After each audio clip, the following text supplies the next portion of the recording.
నమస్తే, నేను Yogitha. Welcome to సత్యాగ్రహి.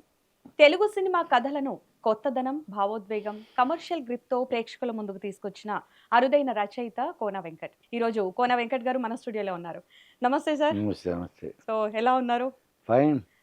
Ultimate back to back మూవీస్తో చాలా బిజీగా ఉన్నట్టున్నారు. ఇటు ఒకసారి ఉంటే లైన్గా ఉంటాయి, లేదా టోటల్ ఖాళీ. నేను మీ మూవీలో చేస్తున్న అదే. బ్యాండ్ మేళం అనే సినిమాలో చాలా హ్యాపీగా ఉంది. And thank you so much for your valuable time today. So ఎంతవరకు వచ్చింది మూవీ వర్క్ అదంతా కూడా బ్యాండ్ మేళం విషయానికి వస్తే? అయిపోయింది, ఫినిష్డ్ టోటల్. ఇప్పుడు ఆ పోస్ట్ ప్రొడక్షన్లో ఉంది. అరౌండ్ సమ్మర్ రిలీజ్ చేయాలన్నది ఐడియా. సో బేసిక్గా ఇండస్ట్రీలో ఈ మధ్య కాలంలో కంటెంట్ ఇవన్నీ మారుతున్నటువంటి తీరు పట్ల మీ అబ్జర్వేషన్ ఏంటి? మారుతున్న తీరు అంటే మేకర్సా, ఆడియన్సా, ఏం మారింది అనుకుంటున్నారు? అంటే కంటెంట్ ఎప్పుడు కూడా నిరంతరం మారుతూనే ఉంటుంది. అంటే ఆడియన్స్ వాళ్ళు చూసే విధానం. ఇప్పుడు ఒకప్పుడు టీవీలు లేని రోజుల్లో బ్లాక్ అండ్ వైట్ డేస్లో ఏ సినిమా అయినా సరే 100 డేస్ ఆడేది. కొన్ని సినిమాలు అయితే 1 ఇయర్ ఆడేవి. మా గ్రాండ్ ఫాదర్ కూడా ఆయన ఒక actor, director, producer. L V Prasad గారు, ఇప్పుడు ఎల్వి ప్రసాద్ స్టూడియో ఉంది కదా, ఆయన హీరోగా, మా తాతగారు విలన్గా ఒక సినిమా వచ్చింది ద్రోహి అని. 365 డేస్ ఆడేది. అంటే అప్పుడు audience only source of entertainment only cinema. దాన్ని బట్టి వాళ్ళు ఆల్మోస్ట్ ప్రతి సినిమా 100 డేస్, 200 డేస్, 150 డేస్ ఇలా పడే పోస్టర్స్. అప్పుడు అలా ఉండేది కంటెంట్ని వాళ్ళు ఆడియన్స్. తర్వాత టీవీ వచ్చింది, తర్వాత కలర్ ఫిల్మ్స్ వచ్చాయి, డివిడీస్ అని వచ్చాయి. డివిడీలు తెప్పించుకునేవాళ్ళు యూఎస్ నుంచి. తర్వాత ఇక్కడే డివిడీలు రావడం మొదలెట్టాయి, సీడీలు అని వచ్చాయి, శాటిలైట్ ఛానల్స్ వచ్చాయి. ఇలా స్లోగా ఎవల్యూషన్ అన్నమాట. అంటే ప్రతిదీ కంటెంట్ రిలేటెడే. సో దాన్ని బట్టి ఆడియన్స్కి వైడర్ చాయిస్ పెరుగుతూ వచ్చింది. హాలీవుడ్ సినిమాలకి యాక్సెస్ ఈజీ అయిపోయింది, డివిడీలు వీటన్నిటితోటి. ఒకప్పుడు విహెచ్ఎస్ క్యాసెట్స్. సో చిరంజీవి గారు లాంటి వాళ్ళు కూడా అక్కడ ఏదైనా సినిమా రిలీజ్ అయితే అక్కడున్న వాళ్ళ ఫ్రెండ్స్ ఎన్ఆర్ఐస్ వాళ్ళ ద్వారా తెప్పించుకుని విహెచ్ఎస్. అప్పుడు ఇంత ఉండేది cassette player, video cassette player, VHS tapes వచ్చేవి. తర్వాత డివిడీలు. సో ఒక హాలీవుడ్ సినిమా చూడాలి అంటే అక్కడ రిలీజ్ అయిన సంవత్సరానికి ఎప్పటికో వచ్చేది ఇండియాకి, 6 మంత్స్కో 1 ఇయర్కో. ఇక్కడ థియేటర్కి మల్టీప్లెక్స్ కూడా లేవు కదా. ఆ హాలీవుడ్ సినిమా అంటేనే తెలియదు చాలామంది ఆడియన్స్కి. అలాంటి రోజుల్లోనే ఈయన మైకేల్ జాక్సన్ క్యాసెట్స్ తెప్పించుకొని ఆయన చూసి, ఆయన డ్యాన్స్ ఇంట్రెస్ట్ ఎక్కువ చిరంజీవి గారికి, అవన్నీ చూసి ఆయన అప్డేట్ అవుతూ ఆ స్టైల్స్, మీరు కాస్ట్యూమ్ కూడా చూస్తే అందులో చిరంజీవి గారు ఓల్డ్ ఫిలిమ్స్లో ఆ స్లీవ్స్ ఇవి డ్రెస్సింగ్ అంతా కూడా అక్కడ హాలీవుడ్ యాక్టర్స్ మైకేల్ జాక్సన్ ఆ కైండ్ ఆఫ్ డ్రెస్సింగ్, ఆ కైండ్ ఆఫ్ మూన్ వాక్లు, బ్రేక్ డ్యాన్స్లు, ఇవన్నీ మీకు ఆయన సినిమాల్లోనే ఎక్కువ మీకు కనపడతాయి. అప్పుడు వీళ్ళ కొత్త, ఎందుకంటే వాళ్ళకి తెలియదు, హాలీవుడ్ యాక్సెస్సే లేదు. ఈయనకి ఉన్న ఫ్రెండ్ సర్కిల్ వల్ల, ఇంట్రెస్ట్ వల్ల మెయిన్. అలాంటిది హాలీవుడ్కి మనకున్న, అంటే వరల్డ్ సినిమాకి మనకున్న గ్యాప్ తగ్గుతూ టెక్నాలజీ పెరిగి, సో అంటే కంటెంట్ ఎవల్యూషన్ చెప్తున్నా. కరెక్ట్. సో అలాగా మనకు అన్నీ విహెచ్ఎస్ నుంచి డివిడీలు వెళ్ళిపోయాము, డివిడీల నుంచి శాటిలైట్ ఛానల్స్, ఇప్పుడు ఓటీటీ. సో అలాగా. సో దాన్ని బట్టే మేకర్స్ కూడా వాళ్ళు అప్డేట్ చేసుకోవాలి. ఇప్పుడు ఓటీటీ కనుక తీసుకుంటే, ఓటీటీల కథ రాయడం అనేది, కథలు రాస్తున్న వాళ్ళకి అది ఒక కొత్త రెస్పాన్సిబిలిటీని పెంచింది అనుకోవాలా? కొత్త అవకాశాలు వచ్చాయా? ఎలా చూడొచ్చు? రెస్పాన్సిబిలిటీ కన్నా ఛాలెంజ్ పెంచింది. రెస్పాన్సిబిలిటీ ఇప్పుడు ఒకరు సినిమా అంటే కమర్షియల్ మీడియం, డబ్బులు పెట్టి తీయాలి. సో కాబట్టి బాధ్యతగానే తీయాలి, రెక్లెస్గా కేర్లెస్గా తీయడానికి లేదు. కాబట్టి అది దానికి చెప్పక్కర్లేదు, చాలా రెస్పాన్సిబుల్గా తీయాలి. సో బట్ ఛాలెంజెస్ ఎక్కువైపోయాయి. ఓటీటీస్లో కూడా లేని కంటెంట్ నువ్వు ఇస్తే తప్ప థియేటర్కి వెళ్ళడం. థియేటర్కి ఎందుకు వెళ్ళాలి? వాడికి ఓటీటీలో వరల్డ్ సినిమా ఉంది. ఇప్పుడు నేను వెడితే మోర్ దెన్ హాలీవుడ్, ఇప్పుడు ఇరానియన్ ఫిలిమ్స్, తర్వాత ఇలా వరల్డ్ సినిమా, అసలు ఇప్పుడు including competition serial industry theatre కు ఉన్నట్టుంది. సిరియన్ మూవీస్ ఉన్నాయి. అవును, అవును. ఆ తర్వాత టర్కిష్, చాలా కొరియన్ మూవీస్ కి కూడా. Korean Korean is a very big industry. అవును, నేను అవును. చెప్పే చిన్న చిన్నవి చెప్తున్నా. అవును. టర్కిష్ ఫిలిమ్స్ ఉమ్, చాలా బాగుంటాయి అవి కూడా. ఫతీ మకీమ్ అని నా ఫేవరెట్ డైరెక్టర్. ఉహుం. సో అతన్ని ఫాలో అవుతా, అతను నెక్స్ట్ సినిమా ఏంటి. ఓ, నాకు ఒకప్పుడు ఆ యాక్సెస్, ఆ పేరు కూడా తెలిసే అవకాశం లేదు. ఇప్పుడు వరల్డ్ సినిమా మనకి చాలా దగ్గరకు వచ్చేసింది, మన సో ఇంట్లోనే మీరు ఉంది. ఓటీటీలో ఎక్కువగా ఎలాంటి మూవీస్ చూస్తారు? అదే చెప్తాను కదా, వరల్డ్ సినిమా ఎక్కువ చూస్తా. World cinema. More than Hollywood, world cinema. Okay. ఆ టర్కిష్ కానీ, సిరియన్ ఫిలిమ్స్ వచ్చాయి, రష్యన్ ఫిలిమ్స్ చాలా. సో సో దాంతో నాలా చూసేవాళ్ళు కొన్ని కోట్ల మంది ఉంటారు. సో వాళ్ళ థియేటర్కి వెళ్ళడానికి మామూలు సగటు ప్రేక్షకుడు వాడికి ఇన్ని ఉండగా వాడు ఎందుకు వెళ్ళాలి థియేటర్కి? వాడు థియేటర్ రప్పించడానికి అంటే మన కంటెంట్తోనే వాడిని రప్పించాలి. సరే, బిగ్ యాక్టర్స్ కంటే ఎలాగో వాళ్ళ ఫ్యాన్స్ ఉంటారు కాబట్టి, మనం కూడా చాలామంది యాక్టర్స్ ఫ్యాన్స్. అవును. ఫస్ట్ డే చూడడానికి ఇష్టపడతాం. ఆ థియేటర్లో ఆ ఎనర్జీ, ఆ యూఫోరియా అది ఫీల్ అవుతాం మనం. But even mid range films, small films only ఒక డిఫరెంట్ కంటెంట్, ఒక టీజర్ ట్రైలర్తో చెప్పేస్తున్నాడు వాడు. అవును. ఈ సినిమాకి వెళ్ళాలొద్దని టీజర్ రిలీజ్ అయిన రోజు డిసైడ్ అయిపోతున్నాడు. యాక్చువల్లీ మీ జర్నీ విషయానికి వస్తే, బేసిక్గా మీ రైటర్ జర్నీ ఎప్పుడు స్టార్ట్ అయింది, ఎలా స్టార్ట్ అయింది, అట్ ద సేమ్ టైం మీకు ఇది బాగా మలుపు తిప్పింది నా కెరియర్లో అని అనిపించినటువంటి సందర్భం కానీ, స్టోరీ కానీ, ఘటన కానీ ఏదైనా? జర్నీ అంటే నేను చాలా ఇంటర్వ్యూలు చెప్పా. జర్నీ అన్నది సత్య మూవీ తోటి, Yeah. రామ్ గోపాలవరం సత్య. సో దాంతో బట్ మలుపు టేక్ ఆఫ్ తిప్పింది అయింది. అనుకున్నది. అది డి. ఓకే. డి అన్న ఫిలిం యాజ్ అ స్టోరీ రైటర్గా నాకు ఫస్ట్ గుర్తింపు తీసుకొచ్చింది. డి ముందు వెంకీ కూడా రాశాను. అదుర్స్. అది ఇప్పుడు మచ్ లేటర్. అవునవును. దాని తర్వాత అదుర్స్, ఫస్ట్ డి. ఓకే. వెంకీ ఇవన్నీ వచ్చాయి, కానీ ఆ వెంకీ ఇప్పటికీ వెంకీ కామెడీ, ఇప్పటికీ ట్రైన్ అన్నీ కామెడీ గురించి, వస్తూనే ఉంటాయి డైలాగ్స్ చాలా. గురించి కరెక్ట్. ఇప్పటికీ వస్తున్నాయి, మీమ్స్ వస్తూనే ఉంటాయి. అవే ఎక్కువ వేస్తారు ఆ ట్రైన్ కామెడీ. హీలో కూడా కామెడీ చాలా బాగుంటుంది. ఈవెన్ కాకపోతే personally డి మేము ఏంటంటే, చాలా enjoy చేస్తాం. మన వెంకీ ఏంటంటే డైలాగ్స్. అవును. ఆ డైలాగ్స్ వల్ల అది చూసి నాకు ఫస్ట్ టైం చిరంజీవి గారి దగ్గర నుంచి ఫోన్ వచ్చింది. ఓకే. ఫోన్ వచ్చి ఆయన పిలిపించాడు ఇంటికి. అలాగా ఆర్టిస్ట్, స్టార్స్లో, యాక్టర్స్లో విత్ ఇన్ ఇండస్ట్రీ గుర్తింపు తీసుకొచ్చింది వెంకీ. విత్ ఇన్ పబ్లిక్లో ప్రేక్షకుల గుర్తింపు తీసుకొచ్చింది డి. ఎస్. వెంకీ అనేటప్పుడు సీను వైట్ల డైరెక్టర్, నేను. సీను వైట్ల అప్పటికే ఆనందం, తను కొన్ని సినిమాలు సొంతం, కొన్ని సినిమాలు తీసున్నాడు ఆల్రెడీ, తనకు ఒక సక్సెస్ ఇది.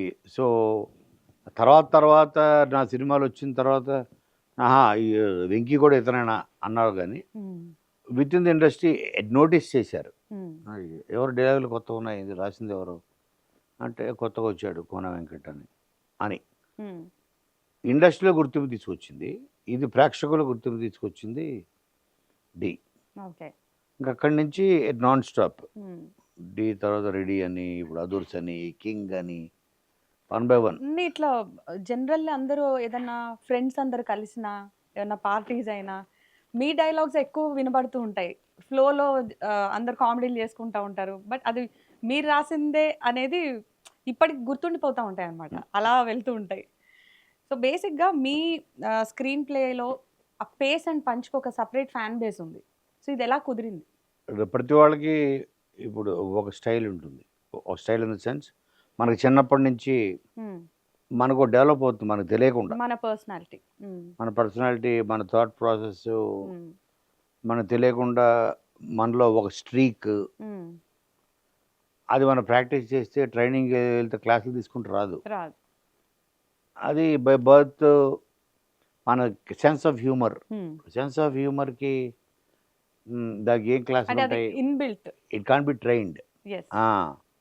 సో, మన సరౌండింగ్స్, మన ఫ్రెండ్స్, మన వితిన్ ద ఫ్యామిలీలో ఉండే మన కజిన్స్, మనకున్న సర్కిల్, వీటిని బట్టి ఒక సెన్స్ ఆఫ్ హ్యూమర్ డెవలప్ అవుతుంది. ఆ వాతావరణం నుంచి మనం ఆ పంచులేయడాలు, మన అలాగ అలవాటు అవుతుంది. అది ఎప్పుడు పిన్ పాయింట్ చేసి ఫలానా క్లాస్‌లో స్టార్ట్ అయిందని చెప్పలేం. కరెక్ట్. ఫలానా ఏజ్‌లో స్టార్ట్ అయిందని. కరెక్ట్. అది ఇచ్చే ఏమంటారు ఎవల్యూషన్. అలా ఆ దాంట్లో మనకు తెలియకుండా మనకు ఒక స్టైల్ మనం సో అది మీరు ట్రెండ్ సెట్ అడాప్ట్ చేశారు. చేసుకుంటాం. ట్రెండ్ సెట్ చేశారు కాబట్టి వేరే వాళ్ళు అది ఎవరైనా చేసినప్పుడు సేమ్ అలా కాపీ కొడుతున్నారే అనేది కూడా ఉంటుందన్నమాట. అదే అన్నా. సో, ఓహో! ఇది నా స్టైలా? నాకంటూ స్టైల్ ఉందా అసలా? అని నాకే చాలా లేట్‌గా తెలిసింది. ఎవరంటే ఒకరోజు ఒక ఒక ఫంక్షన్‌కి వెళితే ఒక హైకోర్ట్ జడ్జ్, ఆయన వైఫ్ ఇద్దరొచ్చారు. ఇద్దరొస్తే ఆయన చెప్తున్నాడు, "అయ్యో! మేము ఎక్కడికో బయటికెళ్ళి టీవీలో సినిమా వస్తుంది. మా వైఫ్ చూసి ఇది గోన వెంకట రాసుంటాడు. ఆ స్టైల్ ఆఫ్ పంచెస్ బట్టి." కరెక్ట్. అంటే నేను షాకు.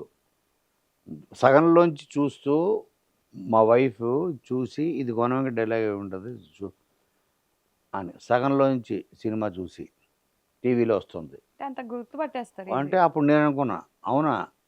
అప్పుడు నేను ఫస్ట్ టైము ఇప్పుడు జనరల్‌గా ఒక టైటిల్ కార్డ్స్ చూసి ఒక పలానా వ్యక్తి రాసాడా ఈ సినిమా అనుకుంటాం. అవును. కానీ అది ఇప్పుడు డైలాగ్ డెలివరీ ఆ స్టైల్‌లో ఇప్పుడు మణిరత్నం గారి సినిమా ఉంది. మరి సగంలోంచి చూస్తే ఆర్టిస్టులు మాట్లాడే విధానం, వాళ్ళ బిహేవియరు, వాళ్ళ పెర్ఫార్మెన్స్‌లు, బ్యాక్‌గ్రౌండ్ మ్యూజిక్ బట్టి ఇది మణిరత్నం సినిమారా అంటాం మనం. కరెక్ట్. ఎందుకంటే అది ఆయన టేస్ట్ అది. ఈజీ గుర్తుపట్టరు. రాంగోపవరం సినిమా, ఒక కృష్ణవంశీ సినిమా, అలాగే పెద్ద వంశీ గారు అవును. లేడీస్ టైలర్, అది చూడంగానే అంత ఫాస్ట్ మాడుతుంటారు అందరూ. చూడంగానే మనం ఇది పెద్ద వంశీ సినిమా అని చెప్పేయచ్చు. అవును. అంటే వాళ్ళకంటూ అది వాళ్ళ స్టైల్, వాళ్ళ కథని అలా సిగ్నేచర్ అలాగే చెప్పగలరు. వాళ్ళు నార్మల్గా చెప్పలేరు. అలాగే నేను కూడా ఓహో! నాకంటూ ఒక స్టైల్ ఉందా? ఇప్పుడు ఆవిడ అలా చెప్పినప్పుడు అప్పుడు నాకు అర్థమైంది. ఓహో! సగంలో చూసి చెప్పారా నిజంగానే మీరు అంటే, అవునండి.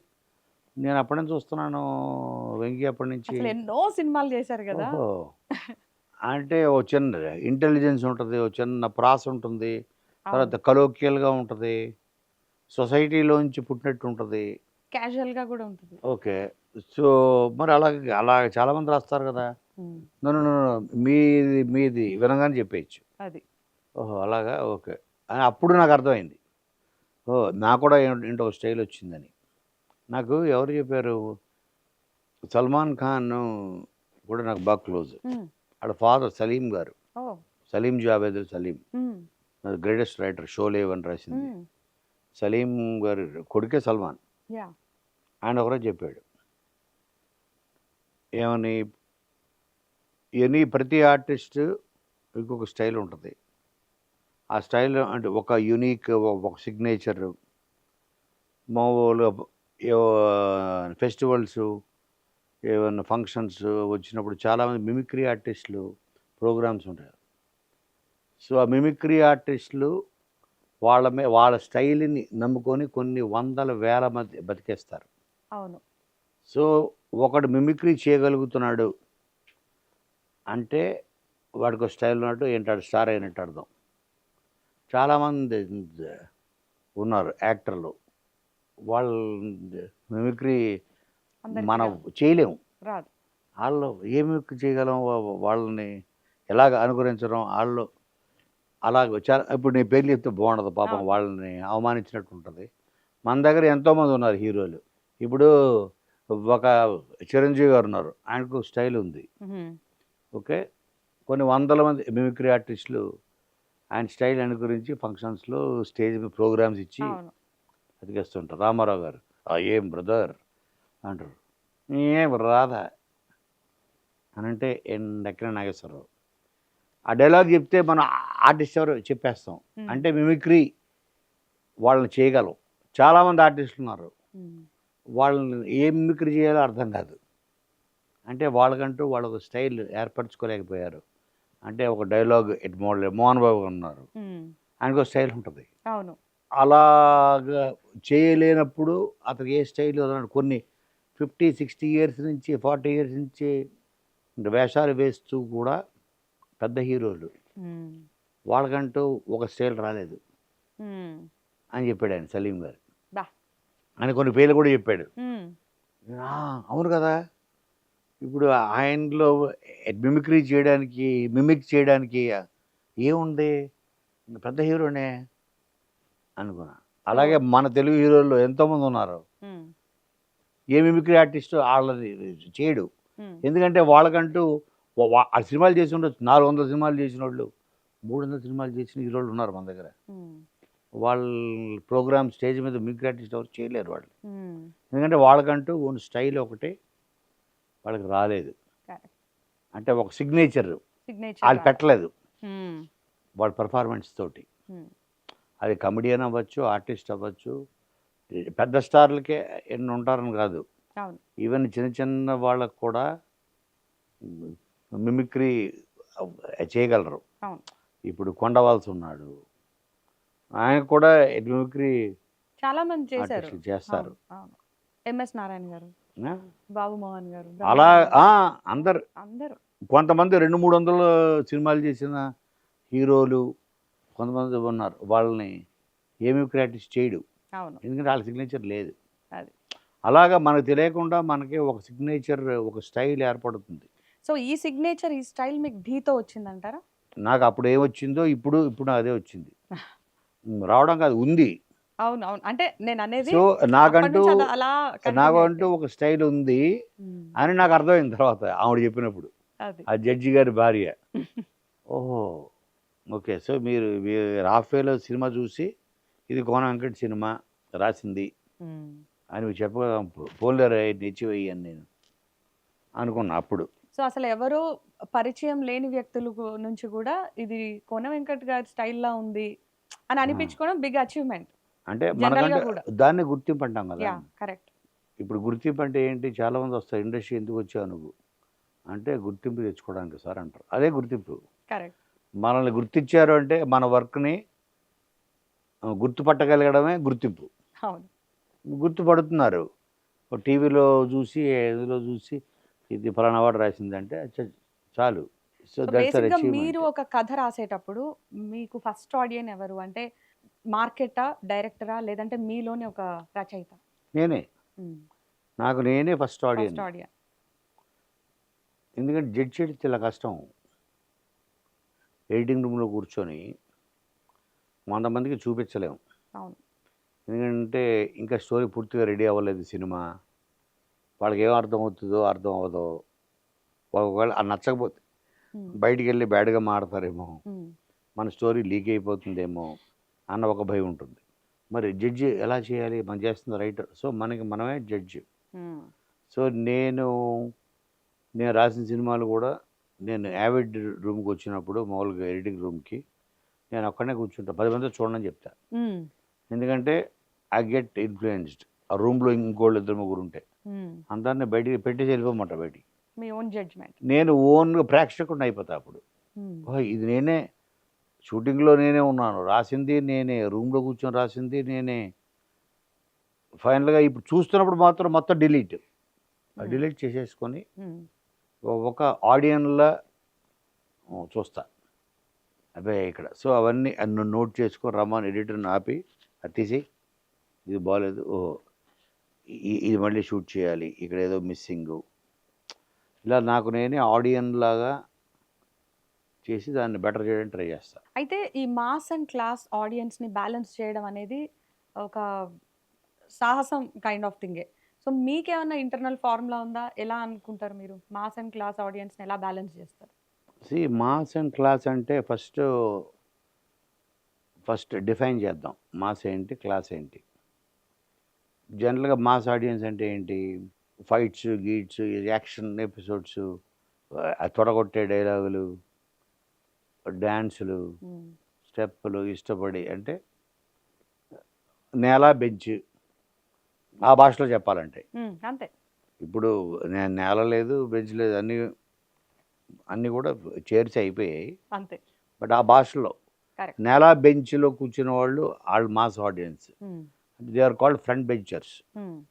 అంటే పీపుల్ వాళ్ళు వాళ్ళు ఓన్లీ సినిమాని ఎంజాయ్ చేయడానికి వస్తారు, సినిమాని జడ్జ్ చేయడానికి రారు. రియల్ లవర్స్ సినిమా వాళ్ళు వాళ్ళు మాస్ ఆడియన్స్. వాడు ఎప్పుడు నమ్ముదావా, ఎప్పుడు నవ్వుదామా, ఎప్పుడు విజిలేద్దామా, ఎప్పుడు క్లాప్ కొడదామా, ఎప్పుడు ఏడుద్దామా, అన్నిటికీ రెడీగా ఉంటాడు సిద్ధపడి. వాళ్ళు మాస్ ఆడియన్స్. వాళ్ళకి హై మూమెంట్స్ కావాలి, క్లాప్ మూమెంట్స్ కావాలి, విజిల్ మూమెంట్స్ కావాలి. వాడు పగలబడి నవ్వడానికి లాజిక్తో సంబంధం లేదు, అంతే, నవ్వించాలి. వాడు మాస్ ఆడియన్. ఓకే, ఇప్పుడు క్లాస్ ఆడియన్ ఇంకొంచెం పైకి వెళ్ళాం. పైకి క్లాస్ ఆడియన్స్కి ఏం కావాలి? సెన్సిబుల్ డైలాగ్స్, లాజిక్స్ కావాలి, సెన్సిబుల్ డైలాగ్స్ కావాలి. ఓకే, సో వాడికి టేస్ట్ ఉంటుంది. Because they must be well educated. వాళ్ళ అప్బ్రింగింగ్ వేరేలా ఉంటుంది. వాళ్ళకి చీప్ డబల్ మీనింగ్లు వాళ్ళకి ఇష్టం ఉండదు. So most of them are families, whole family వస్తారు. వాళ్ళు ఎంబారసింగ్గా ఫీల్ అవ్వకూడదు. ఓకే, వాళ్ళకి ఆ టాప్ రోల్లో కూర్చున్నాడికి బాటమ్ రోల్లో కూర్చున్నాడికి చాలా తేడా ఉంటుంది. సో ఇద్దరిని సాటిస్ఫై చేయాలి. అటు వాళ్ళు ఎంజాయ్ చేయాలి, ఇటు వీళ్ళు ఎంజాయ్ చేయాలి. అటు వాళ్ళు ఎంబారసింగ్గా ఫీల్ అవ్వకూడదు. ఓకే, వీడు బోరింగ్గా ఫీల్ అవ్వదు. వాళ్ళ దృష్టిలో పెట్టి కేవలం వాళ్ళ దృష్టిలో పెట్టుకుని రాసేవా, వీడు బోరింగ్గా ఫీల్ అవుతాడు. వీళ్ళనే దృష్టిలో పెట్టుకుని రాసేవా, వాళ్ళు ఎంబారసింగ్గా ఫీల్ అవుతారు, ఇల్లాజికల్గా. ఇవన్నీ రన్ అవుతాయి కదా. ఇప్పుడు దూకుడు సినిమా ఉంది, యూనివర్సల్. రెడీ ఉంది, యూనివర్సల్. డి ఉంది, యూనివర్సల్. అందరూ నిన్ను కోరి, యూనివర్సల్. King, universal. సో చదువుతో సంబంధం లేకుండా అంటే మళ్ళీ వాళ్ళకి ఇప్పుడు నేను చదువుకున్నాను, పోస్ట్ గ్రాడ్యుయేట్ని. మన విజ్ఞాన ప్రదర్శన చేయకూడదు. కరెక్ట్. నేను బాగా చదువుకున్నాను, నాకు న్యూటన్స్ లా అంటే ఏంటి తెలుసు, నాకు పైథాగరస్ ఇదేంటి ఏంటో తెలుసు, నాకు ఇది తెలుసు, అది తెలుసు. అవన్నీ ఇప్పుడు నేను నా రైటింగ్లో పెట్టి ఆ టాప్ వాళ్ళని సో అతనికి న్యూక్లియర్ సైన్స్ గురించి కూడా తెలుసు, సైకాలజీ గురించి మాట్లాడుతున్నాడు డైలాగ్స్లో అని వాళ్ళు ఎప్పుడు చదువుతుండొచ్చు. ఈ కింద వాళ్ళు బ్లాంక్, ఏం చెప్తున్నాడు. అందుకని విజ్ఞాన ప్రదర్శన అస్సలు చేయకూడదు అని నేను నమ్ముతా రైటింగ్లో. అటు కామనర్కి అర్థం అవ్వాలి, ఫ్రంట్ బెంచర్, పైన టాప్ రోలో కూర్చున్న పిహెచ్డి చేసిన డాక్టర్ కూడా ఈక్వల్గా నవ్వాలి అతను. వాడు కూడా ఇంటికి వెళ్ళి ఎట్లా డైలాగులు చెప్పుకోవాలి, కింద ఉన్నాడు రిపీట్ చేసుకోవాలి. అది so you stay grounded first. లైఫ్లో ఎప్పుడు నేను డబుల్ మీనింగ్ డైలాగులు, చీప్ దాని మీద డిపెండ్ అయ్యి నీ పేరు తెచ్చుకోవాలి, లేకపోతే సినిమాని నా కథలు ఆడించాలి అని ఒక వల్గారిటీ మీద డిపెండ్ అవ్వలేదు. డబుల్ మీనింగ్, నేను క్యారెక్టరైజేషన్స్ మీద ఎక్కువ. క్యారెక్టరైజేషన్స్, ఒక బ్రహ్మానందం గారు అవ్వచ్చు, ఎంఎస్ నారాయణ గారు, ఒక జయప్రకాష్ రెడ్డి గారు, ఇలా ప్రతి సైడ్ క్యారెక్టర్స్ అందరు కూడా ఒక క్యారెక్టరైజేషన్ ఉంటుంది. ఇప్పుడు రెడీ ఉంటుంది, రెడీలో జానకి అంటే ఎవరు, సునీల్ క్యారెక్టర్ పేరు జానకి. అతను ఏంటంటే క్లాసికల్ డ్యాన్స్ నేర్చుకున్నాడు కాబట్టి వాడి హావభావాలన్నీ కూడా అంతే. క్లాసికల్ డ్యాన్స్ నేర్చుకున్న వాళ్ళందరూ ఏంటి ఇలా తిప్పుకుంటూ మాట్లాడతారు. సో అలా అని like he is not a transgender, he is a perfect man, 100% man. But classical dance నేర్చుకున్న వాళ్ళందరూ అలా ఉంటారు. అలాగా నేను చాలామందిని చూసి అయ్యో ఇదేంటి కొంచెం తేడాగా ఉన్నా, బట్ తేడా కాదు అది. ఆ క్లాసికల్ డ్యాన్స్లో ముద్రలు, హావభావాలు ఆ డ్యాన్స్లో నేర్చుకొని వాళ్ళు తిప్పుకోవడాలు, ఇవి చేతులు ఎక్కువ వాడతారు. ఇది అబ్జర్వ్ చేసి నేను ఆ క్యారెక్టర్కి పెట్టాను, జానకి, సునీల్. సో ఆ హ్యూమర్ కిందోడు పగలబడిన అవుతాడు, పైన టాప్ బెంచ్లో కూర్చున్న మామగారు కూడా అమ్మమ్మలు కూడా పగలబడి నవ్వుతారు. ఎందుకంటే వాళ్ళ నిజ జీవితంలో వాళ్ళు తెలిసినోళ్ళు, చూసినోళ్ళు, పక్కింటోళ్ళు అవును. వాళ్ళు చాలామంది ఉండుంటారు. So, connectivity is important. Hmm. అంటే మనం ఎవరైనా చూస్తే ఏంటి ఇలాంటోడు, మా కజిన్ కూడా ఉన్నాడు, మా అత్తయ్య గారి కొడుకు ఇలాంటోడే, అవును.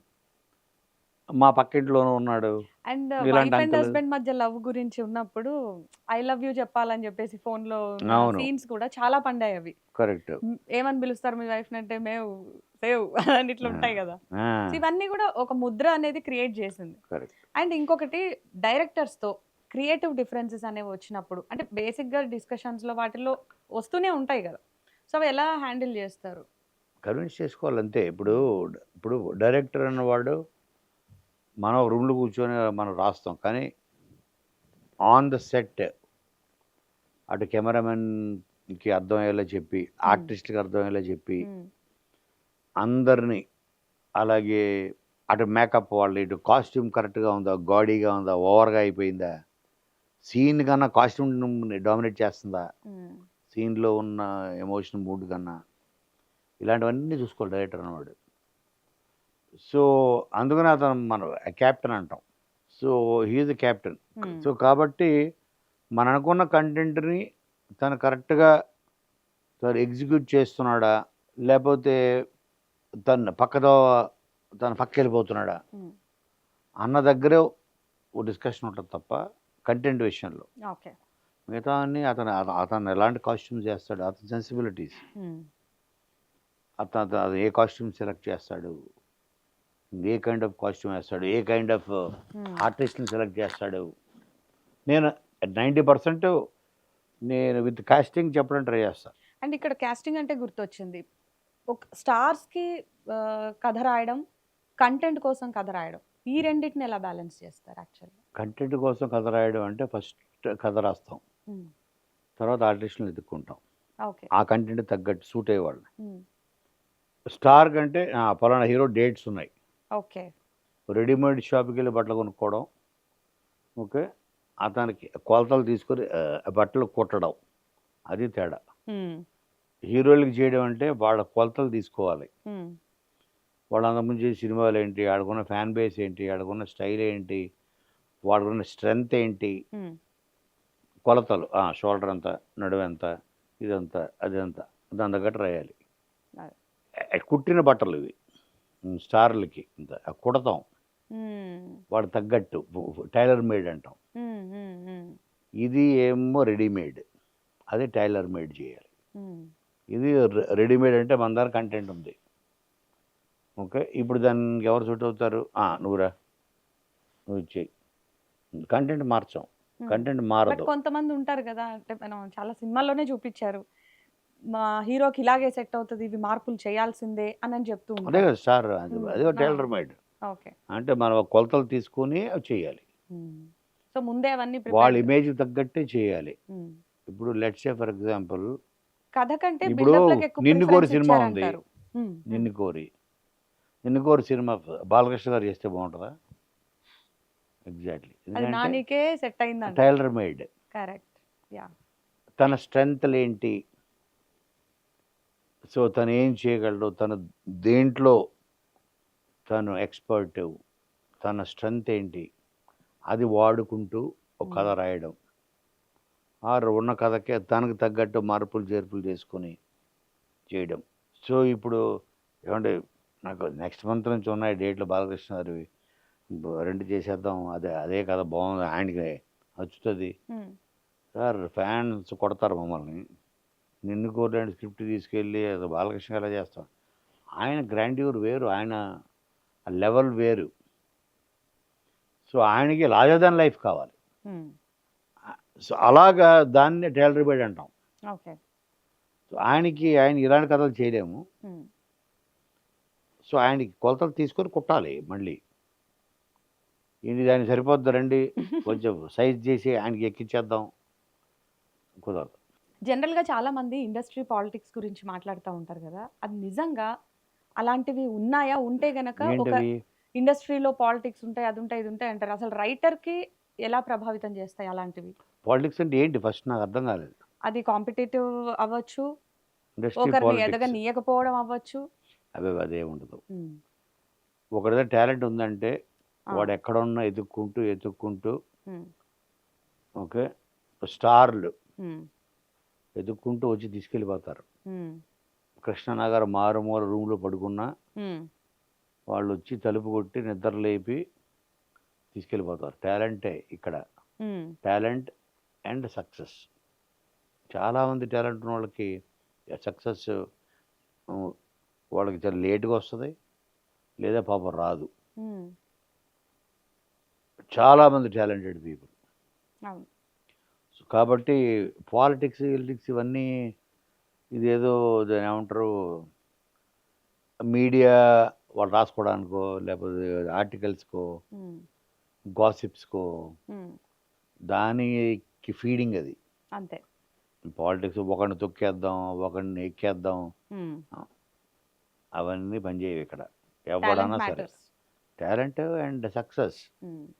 సక్సెస్ వచ్చిందంటే ఆడు పొద్దున్న నిద్ర లేచి డోర్ ఓపెన్ చేయగానే ఇంటి ముందు 10 కార్లు ఉంటాయి. సార్ ఫస్ట్ కాల్ ఆ ప్రొడ్యూసర్ ఉన్నాడు, సెకండ్ కాల్ ఇంకో ప్రొడ్యూసర్ ఉన్నాడు, థర్డ్ కాల్ అంతమంది వచ్చారు. నాకు ఎందుకు వచ్చారంటే నేను రిలీజ్ అయిన సినిమా బ్లాక్ బస్టర్. హ్మ్. 10 మంది ఉంటారు. హ్మ్. ఫెయిల్యూర్ వచ్చింది. మనం డోర్ ఓపెన్ చేస్తే స్ట్రీట్ ఖాళీగా ఉంటది. సైకిల్ కూడా ఉండదు. హ్మ్. అలా చూస్తది ఇండస్ట్రీ. అంత రూత్‌లెస్‌గా ఉంటుంది. తప్పులేదు. హ్మ్. ఎందుకంటే కోట్లు పెట్టేవాడు వాడు. వాడి కెరియర్‌ని పణంగా పెట్టేవాడు హీరో. కోట్లు పెట్టి తీసేవాడు ప్రొడ్యూసరు. సక్సెస్ ఎక్కడుందో అది అది ఏ సందులో ఉందో ఆ సందులు కారు పట్టకపోయినా కాలినడకన వెళ్ళిపోతాడు. వెళ్ళిపోయి తలుపు కొడతాడు ఆ ప్రొడ్యూసర్. అంతే. సక్సెస్ ఉన్నప్పుడే. సో, అది. రైటర్‌గా ఉన్న మీరు మళ్ళీ ఇటు ప్రొడక్షన్ వైపు టర్న్ తీసుకోవడం, డైరెక్టర్ గూడా అయ్యారు మధ్యలో. ఇవన్నీ ఎందుకని అనిపిచ్చింది? ఎలా?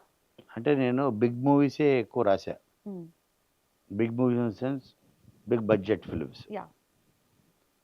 సో, కొన్ని కథలు స్మాల్ స్టోరీస్. అవి చిన్నవాళ్ళతో తీస్తేనే బావుంటుంది. హ్మ్. కొత్త హీరోలు లేదా చిన్న హీరోలు. స్టార్స్‌తో తీస్తే బావుండవవి. హ్మ్. లైక్ 'గీతాంజలి' అవును. లాంటి ఫిల్మ్స్. 'నీవెవరో' అని ఒకటి తీసాం మధ్యలో. హ్మ్. 'తాప్సీ' అండ్ 'ఆది పినిశెట్టి' హీరోగా. హ్మ్. అలాంటివి చిన్న హీరోలతో చేస్తేనే చిన్న యాక్టర్లు, కొత్త యాక్టర్లు వాళ్ళతో చేస్తేనే బావుంటది. హ్మ్. ఇప్పుడు బ్యాండ్ మేళం చేస్తున్నాడు. హ్మ్.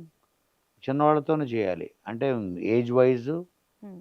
Image wise. హ్మ్. అప్పుడే అవి పెద్ద హీరోలతో సమానంగా సక్సెస్. సో, అందుకని నేను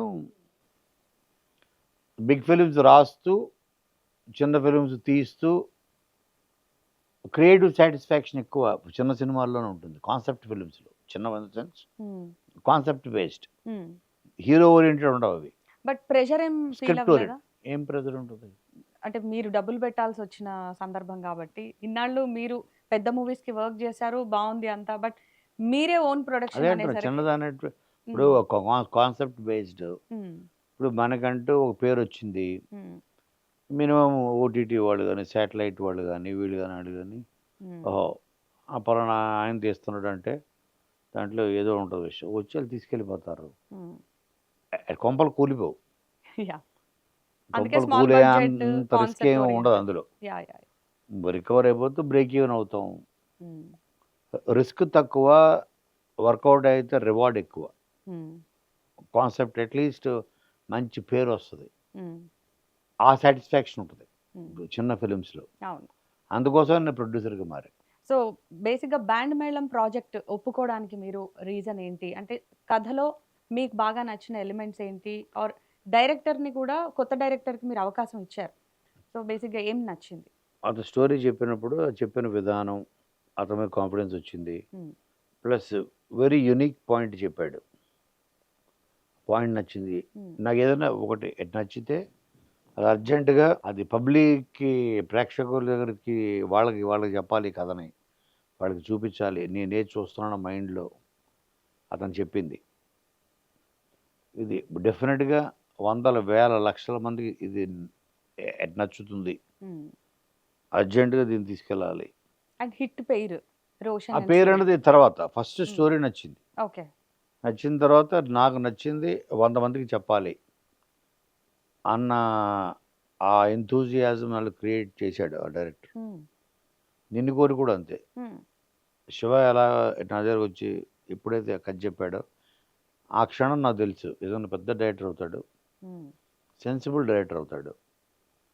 ఈ సినిమా ఈ కథ పెద్ద హిట్ అవుతుంది, ఉమ్, నో డౌట్. అని వినంగానే నాకు ఒక ఇంట్యూషన్ అది ఏర్పడింది, ఓ జడ్జిమెంట్ వచ్చింది, వావ్ అని లోపల. అలాగే తను సతీష్ అని డైరెక్టర్ వచ్చి నాకు ఈయన కథ చెప్పినప్పుడు ఇది డెఫినెట్గా పెద్ద హిట్ అవుతుంది, దీన్ని మనం జాగ్రత్తగా ఉమ్, అతను చెప్పిన కథని మనం ప్రొడక్షన్ పరంగా ప్లస్ నా వంతు ఏదైనా నేను కాంట్రిబ్యూట్ చేయగలిగే యాజ్ రైటర్గా నా ఎక్స్పీరియన్స్ని జోడించి న్యూనెస్ ఉమ్. ఆడియన్స్ దాకా తీసుకెళ్ళగలిగితే అన్నదే నన్ను చేయడానికి ఉమ్. ఇచ్చేసింది. సో కథ నచ్చిన తర్వాత ఆ హీరో హీరోయిన్ ని చూస్ చేసుకోవాలనేది ఆ ఎందుకంటే డెసిషన్ మీద. టీనేజర్సే, ఉమ్, 10th క్లాస్ నుంచి ఒక డిగ్రీ వరకు జరిగే ఒక స్టోరీ. ఉమ్, 10th క్లాస్ నుంచి డిగ్రీ ఫైనల్ ఇయర్ అయిపోతుంది కదా. సో ఈ ఏజ్ గ్రూప్లో ఉన్నవాళ్ళు ఇప్పుడు ఈ కథని మ్యాక్సిమం మంది చూడాలంటే ఉమ్, మ్యాక్సిమం చూపించాలి, మ్యాక్సిమం ఈ సినిమా చూడాలి అనే ఒక తపన. ఉమ్, అంతమంది చూడాలంటే కొత్త వాళ్ళని పెట్టి కూడా తీయచ్చు. ఆ సినిమా బాగుందంటారా, టాక్ వచ్చి వర్డ్ ఆఫ్ మౌత్లో భలే ఉందంట టైం. మాట్లాడుకునే లోపల సినిమా వెళ్ళిపోద్ది. అవును. సో ఎక్కువ మందికి రీచ్ అవ్వలేకపోవచ్చు. అంటే థియేటర్కల్ ఎక్స్పీరియన్సే నేను ఫస్ట్ నమ్ముతాను. ఉమ్, తర్వాత ఓటీటీలో చూస్తారా, శాటిలైట్లో చూస్తారా సెకండరీ. ఉమ్, నేను సినిమా అంటే నా ఉద్దేశంలో సినిమా హాల్లో చూసేది సినిమా, ఓకే. ఓటీటీలో చూసేది కంటెంట్. ఉమ్, ఉమ్. ఓటీటీలో కూడా ఇదే సినిమా వెళ్ళే కంటెంట్ కింద మారిపోద్ది అంతే. అవునవును. అది నేను నమ్ముతాను. సో సినిమా హాల్కి రప్పించగలిగేతేనే సినిమా. ఉమ్, వాడు ఇవాళ రేపు ఫ్రైడే సాటర్డే సండే అయిపోయింది, మ్యాక్సిమం బాగుంది బ్లాక్ బస్టర్ అయితే ఆ నెక్స్ట్ వీకెండ్ అయిపోయింది. అందుకని ఫస్ట్ డే రప్పించగలిగితే లక్షల మంది ఈ సినిమా చూస్తే ఫస్ట్ నాకు సాటిస్ఫాక్షను, అతని కష్టానికి ఫలితం ఆ డైరెక్టర్కి, నా జడ్జిమెంట్కి అదొక రివార్డ్. లక్షల మంది కోట్ల మంది చూస్తే ఫస్ట్ డే కోట్ల మంది ఆర్ లక్షల మంది ఎందుకు చూస్తారు అంటే there is big star cast. Big star cast అంటే దీనికి కావాల్సింది టీనేజర్స్ కావాలి, 10th క్లాస్ పిల్లలు. ఉమ్, ఉమ్, అంటే ఈ మధ్యకాలంలో వచ్చిందంటే కోర్టు ఉమ్, ప్లస్ ఆ అమ్మాయిని నేను 10 years ఉన్నప్పుడు తెలుసు నాకు. ఉమ్, ఆ సినిమాలు ఈ సినిమాలో నా ఇంట్లో వాడు బంగారాజు సినిమాలో ఉమ్, మన కళ్యాణ్ కృష్ణకి చెప్పి తను 12 years అనుకుంటా అప్పుడు శ్రీదేవికి అందులో పెట్టమని, ఉమ్. దానికి ఇంట్రెస్ట్. సో నాకు ఎలాగో పరిచయం శ్రీదేవి వాళ్ళ ఫ్యామిలీ అందరూ. సెట్ లో అంకుల్ అంకుల్ అని చెప్పి ఇంకా చిన్న పాప లాగే తిరుగుతూ అవును, ఉంటది. అందుకని నేను సరే లక్కీగా వీళ్ళిద్దరు చేస్తే మాత్రం ఈ కథ క్యాప్ట్ వాళ్ళు. ఉమ్, అందులో ఏంటంటే రిచ్ అండ్ పూర్, ఇప్పుడు కోర్టులో అవును. Rich and poor kind of కాన్ఫ్లిక్ట్లా ఉంటుంది. అవును. ఇందులో అది కాదు, ఉమ్, కంప్లీట్గా డిఫరెంట్. అవును. బావ మరదళ్ళు ఉమ్, అన్న దాంట్లో నాకు వీళ్ళు చేస్తే ఫస్ట్ డే నాడే ఉమ్, నేను టార్గెట్ అచీవ్ అయిపోతా, మ్యాక్సిమం మంది వచ్చి చూస్తారు అవును.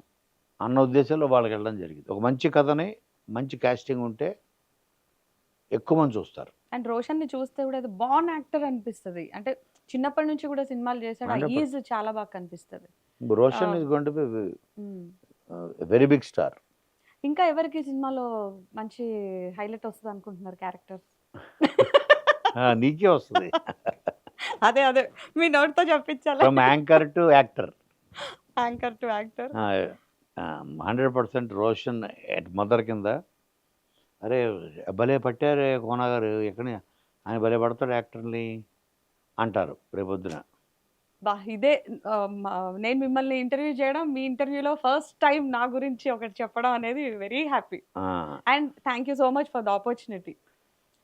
అండ్ మళ్ళీ నాకు బ్రదర్గా సాయి కుమార్ గారు అనేది సాయి కుమార్ ఇదొక సర్ప్రైజింగ్ ఎలిమెంట్. కరెక్ట్. అదే సినిమాకి ఫస్ట్ కాన్ఫిడెన్స్ ఇచ్చిందే సాయి కుమార్. నేను ఫస్ట్ ఈ కథ అనుకోగానే ఫాదర్ క్యారెక్టర్ చాలా ఇంపార్టెంట్. ఫస్ట్ వీళ్ళిద్దరు అవును. నెక్స్ట్ ఇంపార్టెంట్ క్యారెక్టర్ ఫాదర్, ఉమ్, హీరోయిన్ ఫాదర్, ఉమ్, శ్రీదేవి ఫాదర్ అనగానే సాయి కుమార్ గారు చేస్తే బాగుంటుంది ఉమ్, అని నాకు అనిపించింది. అవును సార్, నా మైండ్లో కూడా అదే ఉందో అన్న డైరెక్టర్. సరే వీడు వెళ్ళి కథ చెప్పు అని. నాకు సాయి ఎప్పటి నుంచో ఫ్రెండ్. సాయి తమ్ముడు నేను క్లాస్మేట్స్, ఉమ్, రవి. సో సాయి ఇలా ఉంది అంటే పంపించు పోనా అన్నాడు. నేను డైరెక్టర్ ఇంటికి పంపించా. 2 hours విన్నాడు, మొత్తం కథ చెప్పమన్నాడు. విన్నాడు, నాకు ఫోన్ చేశాడు. ఎంత గొప్ప కథ పట్టావయ్యా అన్నాడు. బా పెద్ద హిట్ కొట్టావు పో ఉమ్. అన్నాడు. First super reaction confidence. 20 minutes మాట్లాడాడు. ఉమ్, నేను చేస్తున్నాను ఈ సినిమా, నీ దగ్గరికి ఎత్తుకుంటూ వస్తాయా కథలో, లేకపోతే నువ్వు ఎత్తుకుంటూ వెళ్తావా అని అడిగాడు. ఏ మరి నన్ను ఎత్తుకుంటూ వచ్చింది ఈ కథ అయితే అని చెప్పి. ఉమ్, నో డౌట్ చాలా పెద్ద హిట్ ఇది కనుక చెప్పింది చెప్పినట్టు తీస్తే చాలా పెద్ద హిట్ అయ్యా ఉమ్, అన్నాడు. అలాగా తన ఫస్ట్ ఆడియన్. ఉమ్, ఓకే. నేను విన్న తర్వాత కథని విని దాని గురించి చెప్పింది.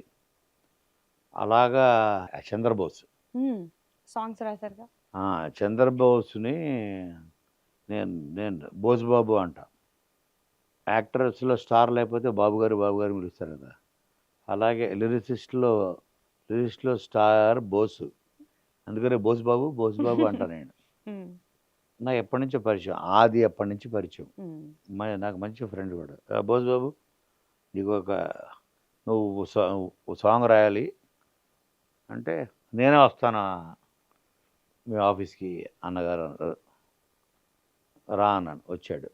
వచ్చిన తర్వాత నేను నా రూమ్లో కూర్చోబెట్టి వెళ్ళిపోయారు. విన్నావు సార్, నేను ఒకసారి కథ మొత్తం విన్నా అన్నాడు.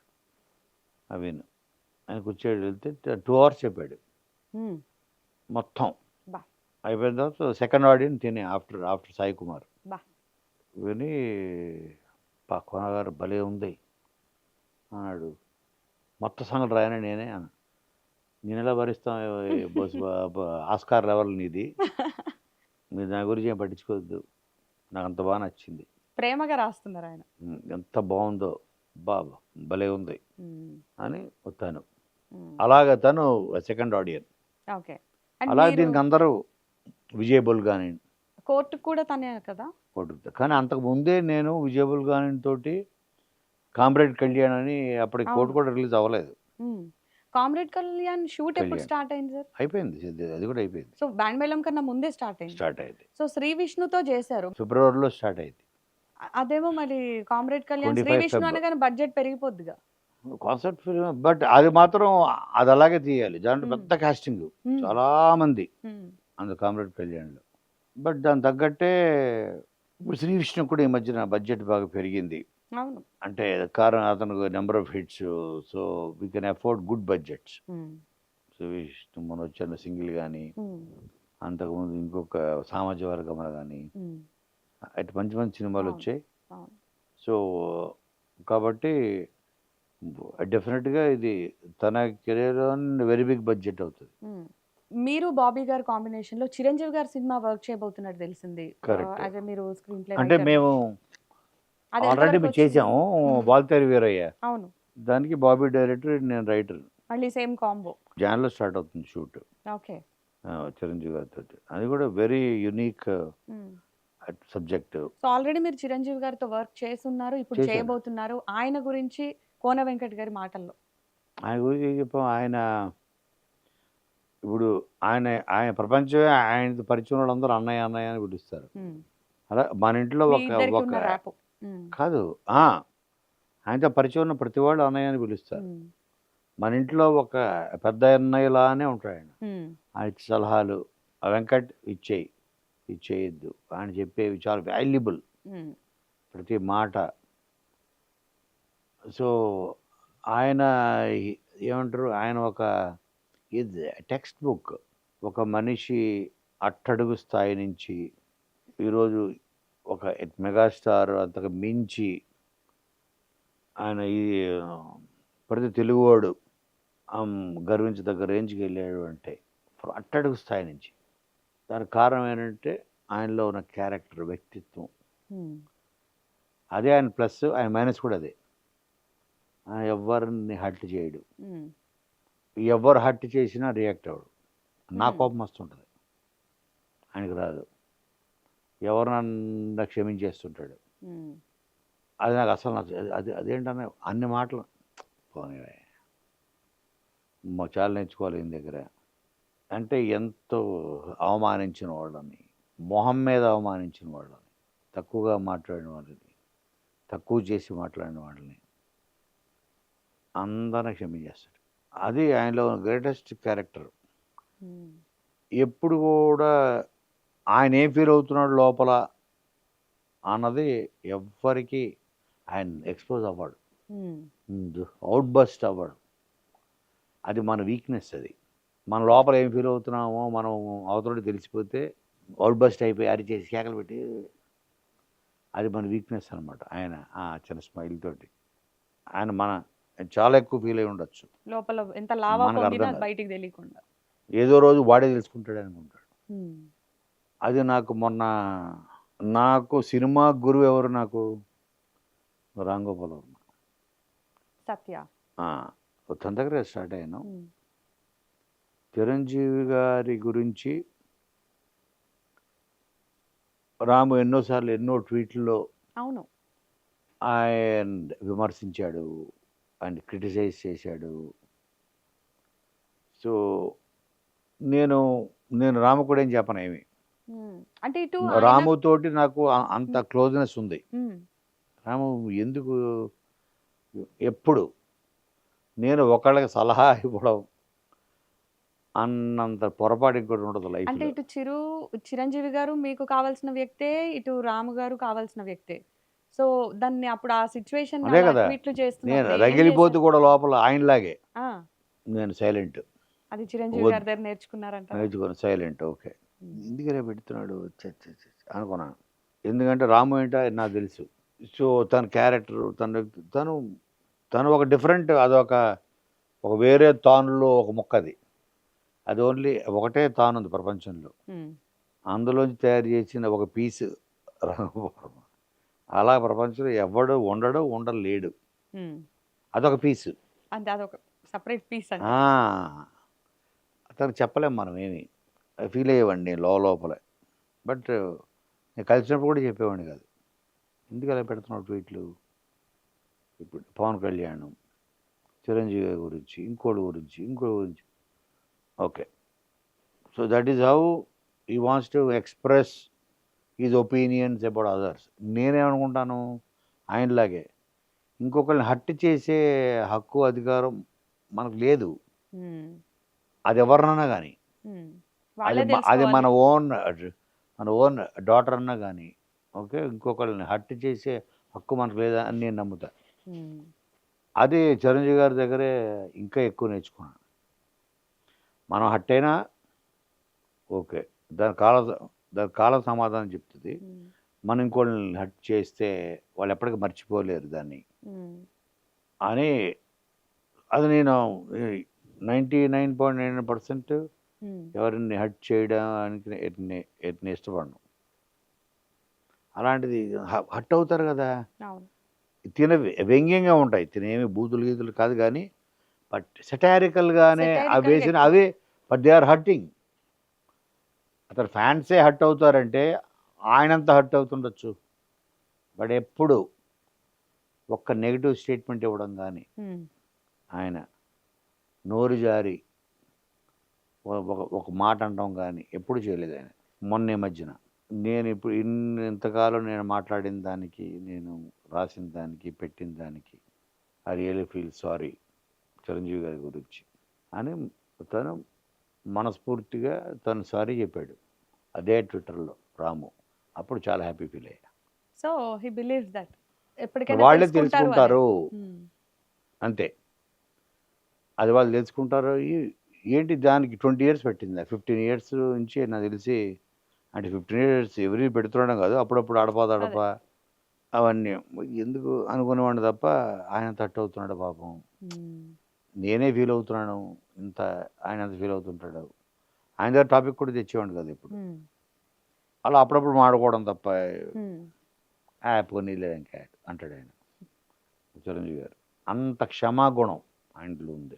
బట్ దానికి తగ్గట్టే ఆయన ద్వేషించిన ప్రతి వాళ్ళు కొంతమంది ఉన్నారు, పెద్ద పెద్ద ప్రొడ్యూసర్లు, నా పేరు చెప్పలేను, చాలా ఘోరంగా ఆయన్ని ఇన్సల్ట్ చేసి ఆయన గురించి అవమానించి బాధించిన వాళ్ళు ఈరోజు సరెండర్ కాళ్ళ మీద వచ్చి పడ్డారు. అంతే. అలా ఆయన చేసుకుంటాడు, ఆయన బిహేవియర్ అంతే. మనం ఇన్నన్నా అవతల వ్యక్తి మనల్ని ఒక్క మాట అనట్లేదు ఏంటి, మనల్ని తిరిగి అనేస్తే అయిపోతుంది అకౌంట్ సీట్లు అమ్మాయ అని మనం మర్చిపోతాం. అనకపోతే ఎప్పటికీ మర్చిపోలేము. మన అన్న మాటే మనల్నే వెంటాడుతుంటుంది. ఎందుకన్నా ఆత్మ చూడు ఒక మాట అనట్లేదు తిరిగి అని మన ఆత్మసాక్షి మనల్ని వెంటాడుతుంటుంది. అది ఆయన నమ్ముతారు. ఒకనొక సందర్భంలో విపరీతమైన ట్రోల్స్, మీమ్స్ ఇవన్నీ వచ్చినప్పుడు కూడా వాళ్ళకి అదే బ్రెడ్ అండ్ బటర్ అయిపోయింది. నా వల్ల వాళ్ళు ఒక పూట కడుపు నిండా భోజనం చేస్తున్నారు కదా అన్న యాటిట్యూడ్ కూడా చూసాం. నేనే చెప్తా, నా కోపం వచ్చింది. నేను ఎన్నిసార్లు నేను ఫైట్ చేసి ఆయనతోటి ఏంటన్నా వెళ్ళి మీరు గట్టిగా ఇచ్చేయండి అని. సో చిరంజీవి గారితో మూవీస్ చేశారు, చేస్తున్నారు. మరి పవన్ కళ్యాణ్తో ఎప్పుడు? పవన్ కళ్యాణ్తో కూడా చేసే కదా. అంటే ఇప్పుడు మళ్ళీ లేటెస్ట్గా ఫస్ట్ పవన్ కళ్యాణ్ చేస్తే అప్పుడు నేను చేస్తా. ఆయన గనక మళ్ళీ టైం ఇచ్చి మీరు ఖచ్చితంగా చేయాలంటే ఏ సబ్జెక్ట్ అనుకుంటున్నారు? ఎలాంటిది ఉంటే బాగుంటుందని? సబ్జెక్టు అన్నది తను చూస్ చేసుకుంటాడు. మనం చూస్ చేసి మనం చూస్ చేసిన దాంట్లో తను చేయడు. తను చూస్ చేసుకుంటే మనం వెళ్ళి చేయాలి అంతే. ఓకే. తనకి వెరీ లిమిటెడ్, అంటే తను తను ఒక డిఫరెంట్ తాన్లో మొక్క. ఓకే, అది మళ్ళీ రేర్ పీస్. తను ఏది కంఫర్టబుల్గా ఉందో, ఎవరితో కంఫర్టబుల్గా ఉందో వాళ్ళతో ట్రావెల్ అవుతాడు, వాళ్ళతో మాడతాడు. సో కంఫర్టబుల్ లేదా ఎంత పెద్దోడన్నా కానీ అసలు మనిషికితో కూడా లెక్కేయడు, ఐ కాంటాక్ట్ ఇవ్వడు అతను. ఎందుకంటే we are very very very very మీ ఇద్దరం అంత క్లోజ్. సో తను పాలిటిక్స్ వెళ్ళిన కొత్త రోజు పొద్దున ఒక 6 to 7 ఒక కాల్ ఉండేది, గంట. కొన్నిసార్లు 1 hour 1.5 hour వెళ్ళేది ఆ కాల్. చాలా మంచి అసోసియేషన్ మీ ఇద్దరిది. బాగా అన్నీ పాలిటిక్స్లో. ఇప్పుడు అప్పుడు 14 ఆ టైంలో అనుకుంటా, 14 కన్నా ఇంకా ముందే 12, 13 ఆ టైంలో స్టేట్ డివిజన్ జరిగింది, ఫస్ట్ స్పీచ్ అన్నీ ఎలా మాడాను, ఇవి అవి. మాట్లాడారా? మాట్లాడి చాలాసార్లు కలిసారు. ఓకే. చాలాసార్లు కలిసాం. ఏమైనా డిఫరెన్స్ ఉందా ఆర్టిస్ట్ అంటే యాక్టర్ గా ఇటు పొలిటిషియన్? నేను 2009 10 ఎప్పుడో కలిసా. మా ఇద్దరు క్లోజ్నెస్. బాలు అని ఫిలిం, దానికి నేనే రైటర్, కరుణాకర్. అప్పటి నుంచి మా ఇద్దరు, అప్పుడు నాతో ఎలా ఉండేవాడు ఈరోజు అలాగే ఉంటాడు. బాలు అప్పుడు గంటల రోజులు, కొన్ని రోజులు అయితే ఇంట్లోనే పడుకునేవాడిని. నువ్వు ఇక్కడే పడుకో, రాత్రంతా కబుర్లు చెప్పుకుంటా అక్కడే పడుకుండిపోయేవాడిని కొన్నిసార్లు. అలాగా అప్పుడు నాకు తెలిసిన కళ్యాణం ఇప్పుడు అదే. ఈ మధ్యలో డిప్యూటీ సీఎం అయ్యాడు, ఇంకోటి అయ్యాడు, లేకపోతే 10 బ్లాక్ బస్టర్లు వచ్చేసాయి. ఇవేవి దానికి సంబంధం లేదు. మనం ఒక పుస్తకం చదువుతూ ఆ మధ్యలో ఆపినప్పుడు మనం ఒక పేజ్ మార్క్ కూడా పెట్టుకుంటాం, మళ్ళీ అక్కడే ఓపెన్ చేస్తాం. అలాగే అతను ప్రతి వాళ్ళతో పేజ్ మార్క్ ఉంటుంది, మళ్ళీ అక్కడే ఓపెన్ చేస్తాడు చాప్టర్. అప్పుడు ఎలా ఉన్నో అలాగే ఉంటాడు. ఇప్పుడు ఉన్నటువంటి హీరోల్లో అంటే మీకు తెలుసు ఎంత టాప్ హీరోలు అనేది, ఒక్కొక్కరి గురించి 1 word ఆన్సర్ చెప్పండి, నేమ్స్ చెప్తా. Ram Charan, royal. Allu Arjun, stylish. Prabhas, king. Junior NTR, most loving. అంటే అసలు ప్రేమ మనం తట్టుకోలేము. చెవులు కొరికేస్తాడు, చీళ్ళు కొరికేస్తాడు, బుగ్గలు కొరికేస్తాడు, అంత ప్రేమ. Most loving. Nani, most affectionate. అంటే లైఫ్ లాంగ్ ఒక వ్యక్తితో మనకు రిలేషన్ కావాలి అని కోరుకునే వాళ్ళు కొంతమంది ఉంటారు. అలాంటి వాళ్ళు ఒకటి నాని. ఇటువంటి వాడు మన లైఫ్ లాంగ్ మనకు గుడ్ బ్యాడ్ అన్నీ చెప్తాడు. మనం మనం నాని దగ్గరికి ఏంటంటే అందరూ వెళ్ళి అన్నీ పని చేసుకుంటారు, ఇప్పేస్తుంటారు మొత్తం చిట్టాలా. వాళ్ళ బాధలు, వాళ్ళ కష్టాలు, వాళ్ళ ఇది, వాళ్ళ సమస్యలు, వాళ్ళ ప్రశ్నలు అన్నీ వెళ్ళి అట్లా. సో తన ఫ్రెండ్ సర్కిల్ అని తెలుసు నాకు. మా చెల్లి ఉంది Neeraja.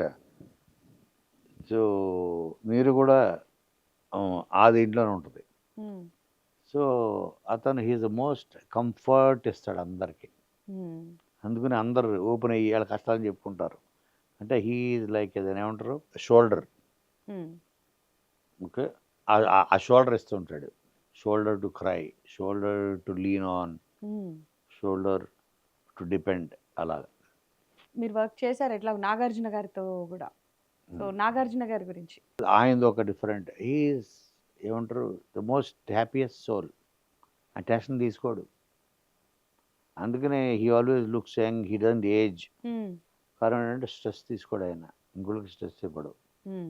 Very happy go lucky person. And అందరికీ బాగా ఇష్టం ఒక ఫ్యామిలీ హీరో అంటారు వెంకటేష్ గారు.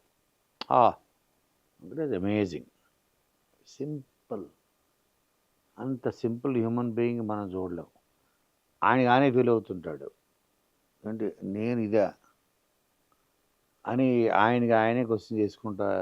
ఈజ్ మోస్ట్ అంటే మన ఇంట్లో మన బాబాయిలు, మన మహాబాయిలు వాళ్ళని చూసినట్టే ఉంటుంది. అంత very simple human being and actor. So మనం ఎక్కడికి వెళ్ళినా జై బాలయ్య అని ఈ మధ్య వింటున్నాం. సో బాలయ్య బాబు గారి గురించి. బోలయ్య బాలయ్య కాదు, బోలయ్య. At no filters. ఆయన ఏవి దాచుకోవడం రాదు. దానివల్ల ఎంత ప్లస్ అంత ఇది కూడా ఆయన చూశాడు. ఆయన లైక్ నేను ఇలాగే ఉంటా. ఇంకోళ్ళ కోసం మాట్లాడు, ఇంకోళ్ళ ముఖస్థుతి కోసం, వాళ్ళని ప్రైజ్ చేయడం కోసం, మార్కులు కొట్టేయడం కోసం, లేకపోతే సినిమా పట్టడం కోసం, ఆహా మీరు తీసింది ఆహా ఓహో పొగడ్డు. మీ సినిమా చూశాను, ఏం బాగోలేదు, అది బాగోలేదు, అంతా మీరు తీశారు కదా ఒకటి, అది బాగోలేదు అంటాడు. ఆ బ్లాక్ బస్టర్ సినిమా అది. దాంట్లో ఇప్పుడు మనకి ఎవరైనా కలిస్తే ఫస్ట్ బాగున్నావు చెప్తాం. చూశాను, పెద్ద ఇండియా మొత్తం పొగుడుతున్న సినిమా. దాంట్లో అది చూసాను, అందులో అది దేని పెట్టారు, అది బాగోలేదు, ఆ డైలాగ్ బాగోలేదు నాకు. ఆయనకు అనిపించింది పక్కన ఇదేంటిది, అవును బాబు అదే యాక్చువల్లీ మా టీం కూడా చెప్పారు, మీరు భలే పట్టేశారు అంటాడు. సో తను చేసే సినిమాలకి తనకున్న సెన్సిబిలిటీస్కి, ఇప్పుడు నెట్ఫ్లిక్స్లో వాట్ కైండ్ ఆఫ్ ఫిల్మ్స్ వస్తాయి, అలాంటి సినిమాలు వరల్డ్ సినిమాని ఎక్కువ ఇష్టపడతాడు ఆయన. మనం ఏదైనా కథ చెబితే నువ్వు ఫలానా సినిమా చూసావా అని అడుగుతాడు. ఆ సినిమా మీరు చూశారు బాబు అంటాం మనం. ఆస్కార్ దానికి 6 ఆస్కార్లు వచ్చాయి, అది చూడండి, అందులో మీకు సీన్ ఉంటుంది చెప్తాడు. తన టేస్ట్, తన kind of understanding about world cinema, తను చేసే సినిమాలకు సంబంధం ఉండదు. అంత నాలెడ్జబుల్ పర్సన్. సో బేసిక్గా మన తెలుగు సినిమా ఇండస్ట్రీ అనేది గ్లోబల్ సెన్సిబిలిటీస్కి ఎంతగా రీచ్ అయింది అని మీరు అబ్జర్వ్ చేశారు? గ్లోబల్ సెన్సిబిలిటీస్గా నువ్వు ఏం అవ్వలేదు. మన సెన్సిబిలిటీ ఇప్పుడు నా దగ్గరికి మొన్న ఎవరో వచ్చి, సార్ మనం ఒక పాన్ ఇండియా సినిమా తీయాలి సార్ అంటే ఏంటి అని అడిగాను. పాన్ ఇండియా సినిమా అదే అంటున్నాను. ఇప్పుడు నీ ఉద్దేశంలో పాన్ ఇండియా సినిమా అంటే ఏంటి అని. పుష్ప సార్ అన్నాడు. పుష్ప పాన్ ఇండియా ఎందుకు అయింది చెప్పు. పుష్ప అన్నది ఒక చిత్తూరు అడవుల్లో ఎర్రచందనం స్మగ్లర్ కథ. ఆ విలేజ్ భాష, ఆ విలేజ్ మెంటాలిటీ, విలేజ్ హ్యూమరు, అక్కడ పాలిటిక్స్, అక్కడ ఉండే అతని యాస, వేషం, జెన్యూన్గా ఒక ప్రాంతం కథ, ఒక ప్రాంతంలో ఉన్న ఒక స్మగ్లర్ కథ. అక్కడ పుట్టి పెరిగి తండ్రి లేక అతను ఆ మార్గంలోకి వెళ్ళి దాంట్లో ఎలాగ ఒక సింహాసనం ఎక్కాడు అనే ఒక నెగిటివ్ హీరో. ఓకే, దాని ఏమంటారంటే గ్రే అంటాం. ఒక స్మగ్లర్ అంటే సొసైటీ అన్నది ఆదర్శంగా తీసుకోదు కదా స్మగ్లర్ అంటే. అలాంటి ఒక లోకల్ ఒక బాయ్ కథ చెప్పాడు. అది ప్రపంచానికి నచ్చింది కాబట్టి పాన్ ఇండియా అయింది. ఇప్పుడు అరే ఇప్పుడు మనం రాస్తున్న డైలాగ్, ఇప్పుడు మనం రాసే డైలాగ్ రాజస్థాన్లో ఉన్న వాళ్ళు కూడా నచ్చాలి, రాయండి అంటే రాయలేం. ఇప్పుడు ఈ డైలాగ్ బీహార్లో ఉన్న వాళ్ళు కూడా నచ్చాలి, రాయలేం. ఫస్ట్ నీకు నచ్చేలా రాసుకోవాలి. నీ ప్రాంతం you have to be honest to story telling. ఆ చిత్తూరు ప్రాంతం ఆ స్టోరీ టెల్లింగ్ తర్వాత ఇంటగెలిచి రచ్చగలవడం అంటారు ఆ kind. దాని తగ్గట్టు రాసుకున్నారు వాళ్ళు. వాళ్ళకే తెలియదు పాన్ ఇండియా అవుతుందని. మ్మ్. అది ఆ ఆనెస్టీ ఏదైతే ఉందో అది రీచ్ అవుతుంది ఎప్పుడు. మ్మ్. సుకుమార్ అది పాన్ ఇండియా అనుకుని మొత్తం తీయలేదు. తను ఒక ఆనెస్ట్గా ఒక చిత్తూరు ఎర్రచందం స్మగ్లర్ కథ రాసుకున్నాడు.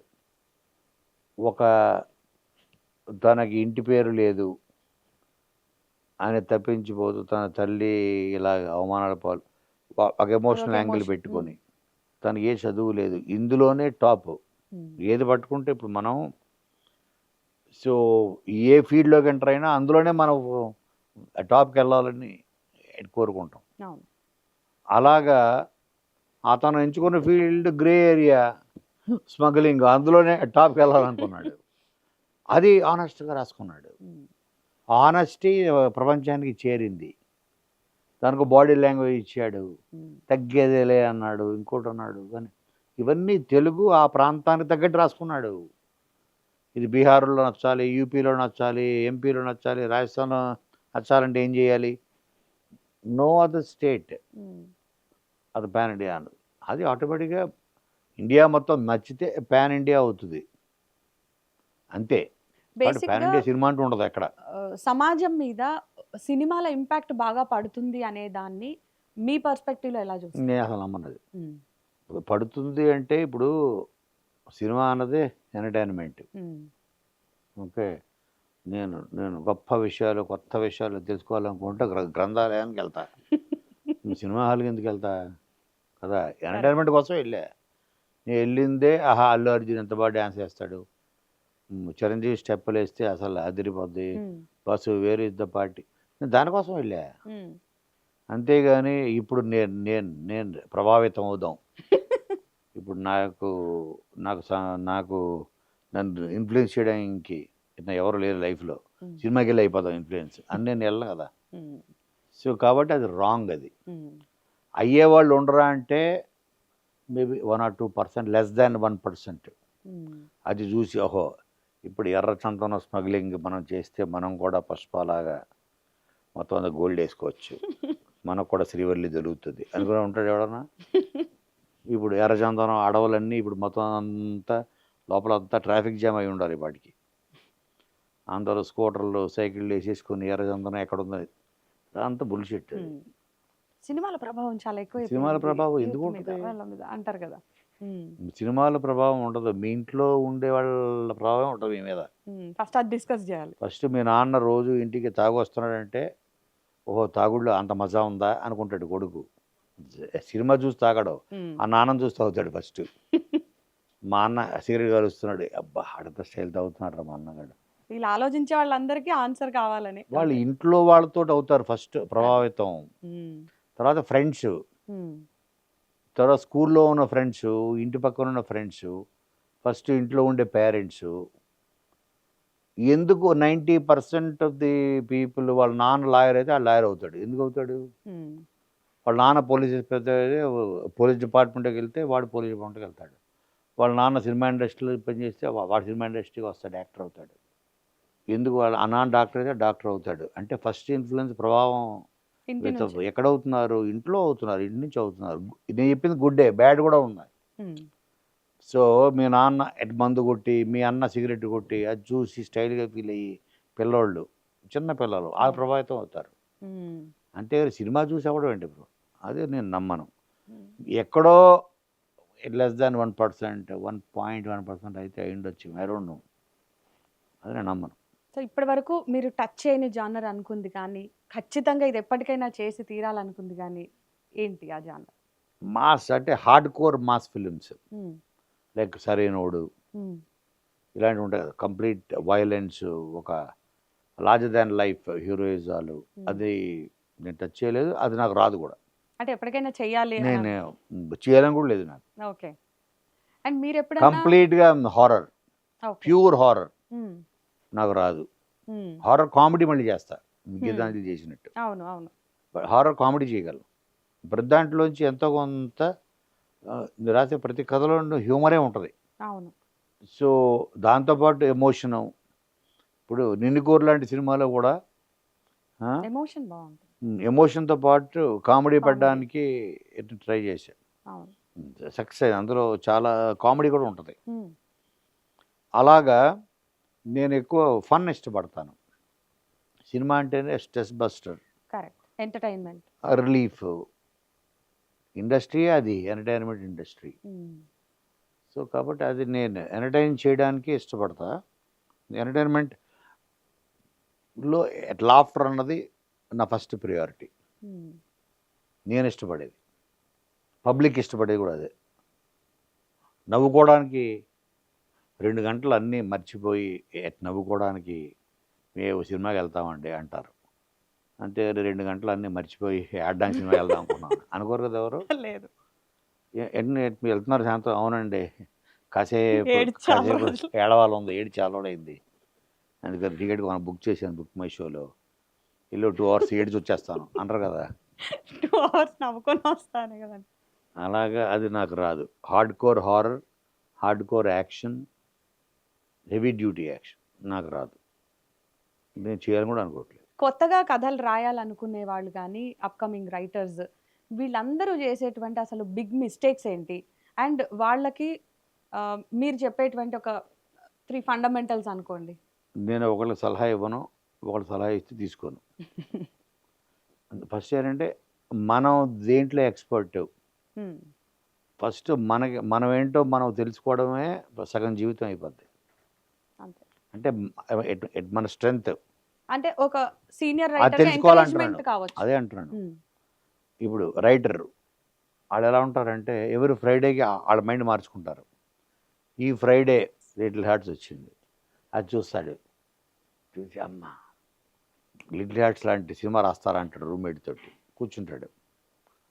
కూర్చొని నాకు కూడా ఏంటి ఇలాంటి రాయగలను నేను అనుకుంటాడు. Hmm. కట్ చేస్తే నెక్స్ట్ వీక్ అఖండ వస్తుంది. ఇది రాయాల్సింది, అది కాదు. అది పక్కన పెట్టి ఆ పేపర్లు మడిచి దాన్ని డ్రాలో పెట్టి మళ్ళీ కొత్త పేపర్ కొనుక్కొస్తాడు, షాప్కి వెళ్ళి ఇంకోటి రాస్తాడు.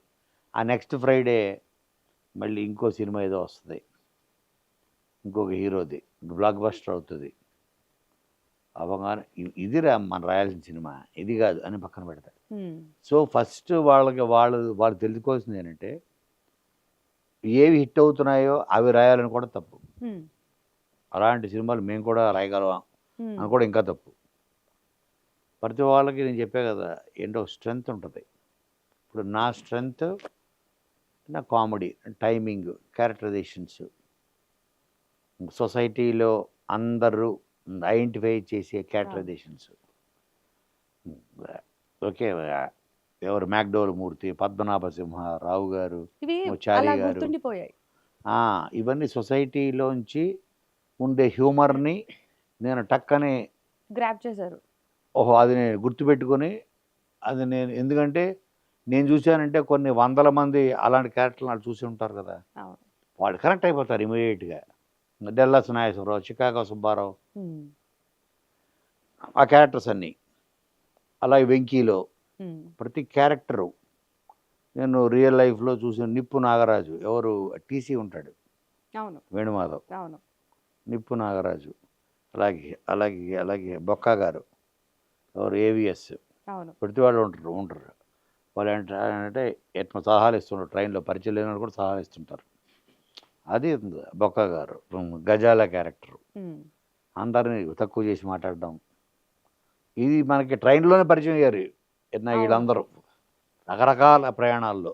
బట్ వాళ్ళ నేచర్ అని తెలిసిపోతుంది. చెప్తున్నానంటే మన స్ట్రెంగ్త్ ఓహో ఇదా. Hmm. రియల్ లైఫ్ క్యారెక్టర్స్లో ఇప్పుడు నేను మీతో కలిసి లేకపోతే మీ బాస్తోనో లేకపోతే మీ స్టాఫ్తోనో కలిసి 2 days 3 days ఆర్ 1 day నేను గడిపితే ఏదో ఒక క్యాటరేషన్ తీసుకెళ్తాయి ఇక్కడి నుంచి, ఉమ్, ఈ ఆఫీస్ నుంచి, ఉమ్, ఉమ్. యూనిక్గా అనిపిస్తాయి. అవును, కరెక్ట్. ఆ మేనరిజం అవ్వచ్చు, ఏదో ఒక ఏమంటారు ఊతపదం అవ్వచ్చు. నన్ను ఇన్వాల్వ్ చేయకండి రావు గారు, అదో క్యాటరైజేషన్ అది, ఊరుకోండి చారీ ఊతపదం. గారు, నన్ను ఇన్వాల్వ్ చేయకండి రావు గారు, ఆ, ఇలాంటివి. ఇలాంటివి. కరెక్టే. సో నేను చెప్పేది ఏంటంటే, ఫస్ట్ నువ్వు దేంట్లో నువ్వు రాణించగలవు, ఉమ్, నీ స్ట్రెంగ్త్ ఏంటి, నీ బలం ఏంటి, ఉమ్, అందులోనే ప్రయత్నించు. ఏ సినిమా హిట్ అయింది కాబట్టి నేను ఆ సినిమా రాస్తా అలాంటివి, అది నాకు ఎంత పని, అలాంటివి నేను ఇన్ని రాయగలను అనుకుంటాం. ఆ ఫ్రైడే ఉమ్. ఫ్రైడేకి ఆలోచనలు మార్చుకుంటుంటారు కొత్త వాళ్ళు. అది వద్దు. నీకంటూ ఒక ఫ్రైడే వస్తుంది. ఆ ఫ్రైడే నీదవ్వాలంటే నీ స్ట్రెంగ్త్ ఏంటో ఫస్ట్ నువ్వు తెలుసుకో. ఉమ్. అప్పుడు ఆ ఫ్రైడే నీదవుతుంది, ఏదో ఒక ఫ్రైడే నీదవుతుంది. అండ్ ఈ మధ్య కాలంలో కొన్ని సినిమాలు మనం చూస్తున్నాం కదా, చిన్న బడ్జెట్ తో వచ్చి బిగ్ హిట్ కొడుతున్నాయి. అదే ముందే and more over Telangana slang అనేది ఇప్పుడు మ్యాండేటరీ అయిపోయింది ప్రతి సినిమాలో కూడా. సో ఒకప్పటికి ఇప్పటికి డిఫరెన్స్ చూసుకుంటే ఈ స్లాంగ్ కూడా బాగా డిమాండ్ పెరిగింది అనుకోవచ్చు కదా. అదే నేను చెప్తున్నా కదా, ఉమ్. ఇప్పుడు ఇందాక చెప్పింది, ఓ సినిమా హిట్ అవ్వగానే ఉమ్, ప్రపంచం అంతా అదే కోరుకుంటుందేమో అనుకుంటాం, తప్పది. అది. ఉమ్. ఇప్పుడు నేను ఎలా అయితే అవసరం ఇప్పుడు లేకపోయినా మొన్న కొంతమంది మాట్లాడుతున్న ఇప్పుడు పరిస్థితి. రాజు వెడ్స్ రాంబాయ్, ఓహో తెలంగాణ సినిమాలు బాగా ఆడుతున్నాయి అనమాట. ఇంకా అందరూ అదే పనిలో ఉంటారు, తప్పది. ఇప్పుడు కోర్టు సినిమా ఆడింది, ఏ లాంగ్వేజ్ అందులో ఉంది, కంటెంట్. కంటెంట్. కంటెంట్ వలన తప్పించి ఇప్పుడు తెలంగాణ బేస్డ్ విలన్ అంటే ఒకప్పుడు ఓన్లీ రాయలసీమ బేస్డ్ ఉండేది, ఫ్యాక్షన్. ఉమ్. ఓహో ఫ్యాక్షన్ సినిమాలు డిమాండ్ ఎక్కువ అనమాట అని అందరూ అదే సినిమాలు రాయడం మొదలెట్టారు. రాయలసీమ విలన్స్ని పెట్టడం మొదలెట్టారు. ఉమ్. ఇప్పుడు ఆ ట్రెండ్ పోయింది అంటున్నాను, కంటెంట్ని బట్టి తప్ప. ఉమ్. ఉమ్. ఉమ్. ఇప్పుడు ఒక సినిమా ఆడిందని అన్ని సినిమాల్లో మనం తెలంగాణ స్లాంగే పెట్టేద్దాం. ఉమ్. ఇప్పుడు కంటెంట్ డిమాండ్ చేస్తే ఓకే, ఫోర్స్బుల్లీ కూడా కొన్ని చూస్తున్నాం. Will not stand. ఆనెస్టీ ఉండాలి ఫస్ట్ ఎస్. స్టోరీ టెల్లింగ్లో. ఇది కొత్త వాళ్ళు తెలుసుకోవాలంటే ఆనెస్ట్గా నువ్వు అనుకున్న కథ ఫస్ట్ నువ్వు చెప్పు. ఫస్ట్ మీ ఇంట్లో ఉన్న మీ చెల్లికో, మీ అన్నకో, నీ బావకో వాళ్ళకి చెప్పు. వాళ్ళకే ఉండొచ్చా నువ్వు, ఇదేం కదరా చండాలంగా అంటారు, వద్దు డ్రాప్. వాళ్ళే బాగుందిరా అంటే ఫస్ట్ ఆడియన్స్ మీ ఇంట్లోనే ఉంటారు. అవును. వాళ్ళు వావ్ అన్నారంటే ఆ నెక్స్ట్ పక్కింటోడికి చెప్పు, ఆ తర్వాత తర్వాత తర్వాత పరిచయం ఉన్నవాడికి చెప్పు, ఆ తర్వాత వెళ్ళి ప్రొడ్యూసర్కి చెప్పు. సో చెప్పే కొద్దీ మనకే దాని ఏమంటారు అసాన పెట్టినట్టు నరేషన్కి మనకు ఒక ట్రైనింగ్లో ఉపయోగపడుతుంది. మీరు కథ రాయాలి లేదా ఏదైనా మీ రైటింగ్స్ కి మీ హ్యాపీ ప్లేస్ ఏది? హ్యాపీ ప్లేస్ అంటూ ఉండదు, హ్యాపీ మూడ్ ఉంటుంది. Happy mood. Yeah.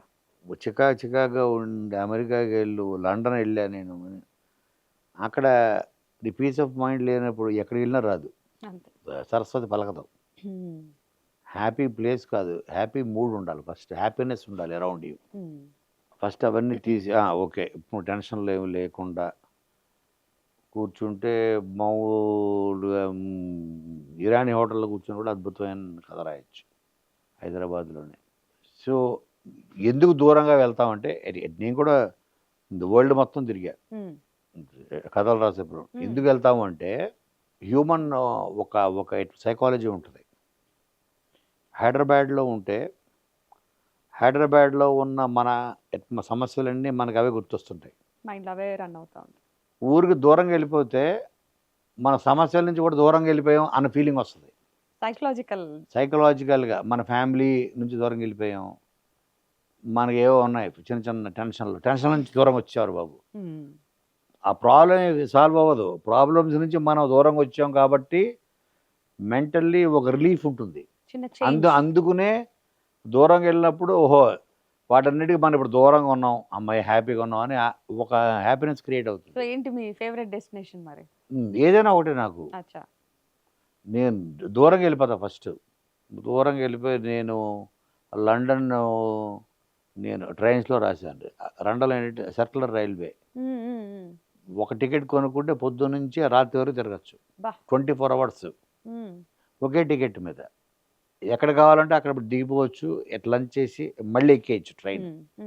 The circular railway అన్ని స్టేషన్స్ కవర్ చేస్తా, లోకల్ ట్రామ్ లాగా ఇక్కడ ఇలా తిరుగుతూనే ఉంటుంది పొద్దున్నుంచి రాత్రి 12 వరకు. Ticket valid. ఓకే, 10 pounds ఎంత ఉంటుంది, అది 12 pounds అలాగా. ఒకసారి అట్లా కూర్చొని రాసా, ఒక్కోసారి అట్ మయామి బీచ్ ఎక్కడికి వెళ్ళడం, ఒకసారి మామూలుగా విలేజెస్ ఇక్కడ ఇటలీలో మారుమూల గ్రామాలకి వెళ్ళి రాసేవాడిని. బా.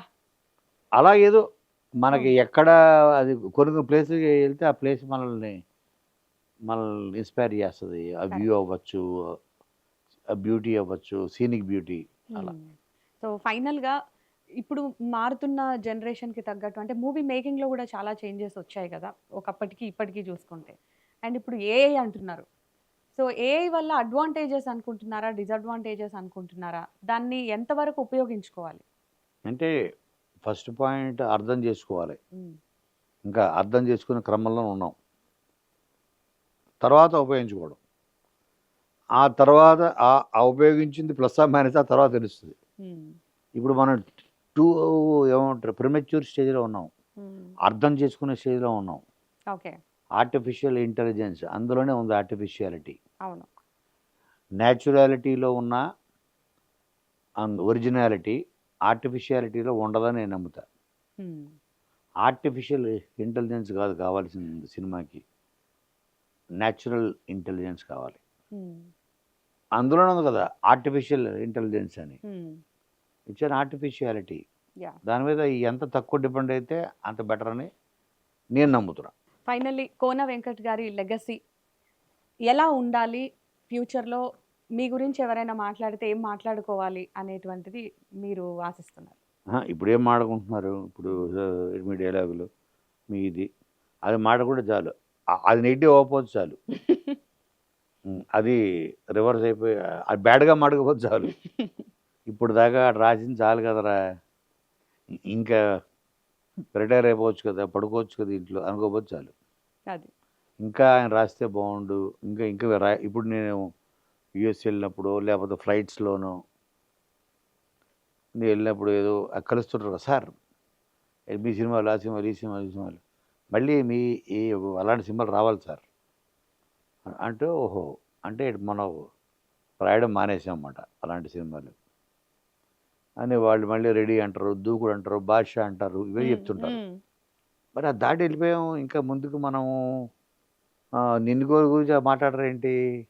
ఆ తర్వాత వచ్చిన వాల్తేరు వీరయ్యలు ఓకే కమర్షియల్ సినిమాస్ అంటే ఇప్పటికీ మాట్లాడుకునేలాగా మీరు అప్పుడు రాశారేమో అది. సో అంటే ఇప్పుడు నేను గతంలోనే నేను ఆగిపోయానా, లేకపోతే వాళ్ళు అక్కడ ఉండిపోయారా, నేను ముందుకు వెళ్ళిపోయానా? మీరే అడ్వాన్స్డ్గా ఉన్నారు అని నాకు అర్థం కావట్లేదు. ఓహో అంటే ఇప్పుడు నేను రిటైర్ అవ్వాలా రాయాలా? సో బట్ నేను ఒక క్రియేటివ్ పర్సన్కి రిటైర్మెంట్ ఉండదని నేను నమ్ముతాను. ఆబ్వియస్లీ ఒక జాబ్ చేసేవాడికి రొటీన్ కాబట్టి పొద్దున్నెళ్ళి సాయంత్రం సెక్రటరియట్లో పనిచేసి లేకపోతే ఒక కంపెనీలో ప్రైవేట్ కంపెనీలో ఉద్యోగం చేసి సాయంత్రానికి వచ్చి ఆడు సినిమాకి వెళ్తాడు, మనం సినిమాలోనే పనిచేస్తున్నాం. సో కాబట్టి వాడికి రిటైర్మెంట్ కావాలి అంటే రొటీన్ జాబ్ అది. ఓకే, సో రొటీన్ జాబ్తో వాళ్ళకి బిజీ అయిపోతాడు ఏదో టైంలో. బట్ మనకి ఇష్టమైన జాబ్, మనం ప్రేమించే జాబ్లోనే మనం పని చేస్తున్నాం. కరెక్ట్. దీంట్లో ఇంకే రిటైర్మెంట్ ఉంటుంది? అదే ఉండదు కదా అన్నది నా feeling. So thank you so much. Me legacy ఇలాగే కంటిన్యూ అవ్వాలని, ఆ ఎంజాయ్ చేసే ఆడియన్స్లో మేము ఉన్నాం కాబట్టి అదే కోరుకుంటున్నాం. Thank you so much. Thank you.